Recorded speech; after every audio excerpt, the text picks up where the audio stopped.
Sejumlah kesepakatan telah berhasil diadopsi oleh para pimpinan negara ASEAN dalam KTT ke-42 ASEAN. Informasi selengkapnya akan disampaikan oleh Sisilia Sinabariba, langsung dari Labuan Bajo, Nusa Tenggara Timur. Sisilia, apa saja hasil kesepakatan para pemimpin negara ASEAN sejauh ini? Apa agenda selanjutnya di sana?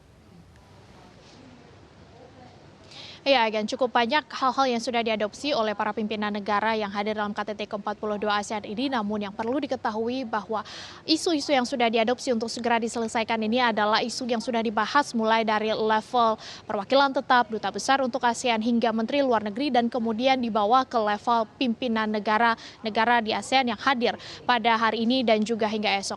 Hal yang sudah disepakati dan diadopsi ini terkait dengan pemberantasan perdagangan orang akibat penyalahgunaan teknologi, kemudian perlindungan bagi pekerja migran dan juga keluarga yang berada dalam kondisi krisis dan juga para nelayan, kemudian penguatan infrastruktur kesehatan terutama pasca pandemi COVID-19, lalu penguatan ekosistem kendaraan listrik, hingga kemudian membahas bagaimana konektivitas pembayaran yang ada di ASEAN dan juga mempromosikan penggunaan mata uang ASEAN.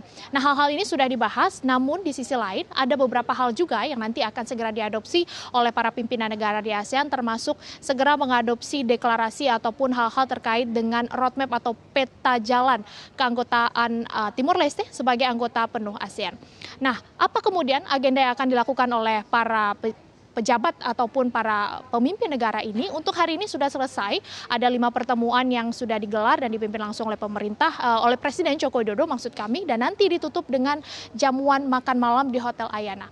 Nah, untuk besok masih ada 3 agenda lagi atau 3 pertemuan lagi, 2 nanti akan dipimpin oleh Presiden Joko Widodo, yakni retreat untuk para anggota ASEAN, kemudian ada IMT GT, ini adalah pertemuan antara Indonesia, Malaysia, dan juga Thailand, dan 1 pertemuan akan dipimpin oleh Perdana Menteri Malaysia, yakni BYMP Iaga, ini adalah pertemuan antara Brunei Darussalam, Indonesia, Malaysia, dan nanti akan membahas sejumlah hal dan juga sejumlah isu, termasuk juga terkait bagaimana menjadikan ASEAN sebagai pusat dari pertumbuhan ekonomi dan juga pusat dari perdamaian. Kembali ke Anda, Ikan. Baik, terima kasih atas informasinya, Sisilia Sinabariba langsung dari Labuan Bajo.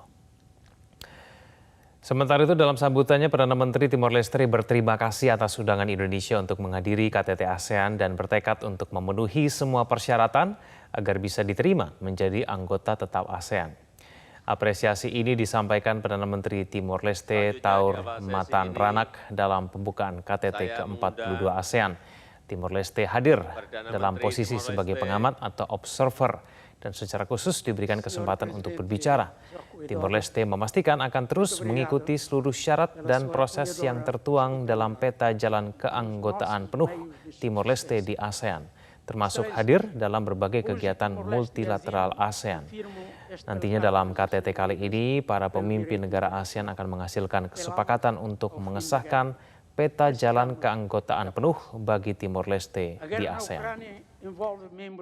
Timor-Leste apoia a centralidade e a unidade da ASEAN na arquitetura regional e architecture, está ainda mais empenhada na abordagem da ASEAN de defender o multilateralismo para responder aos desafios emergentes e para reforçar o modelo da ASEAN através do reforço das instituições, o desenvolvimento e da adesão às normas da ASEAN e ao direito internacional.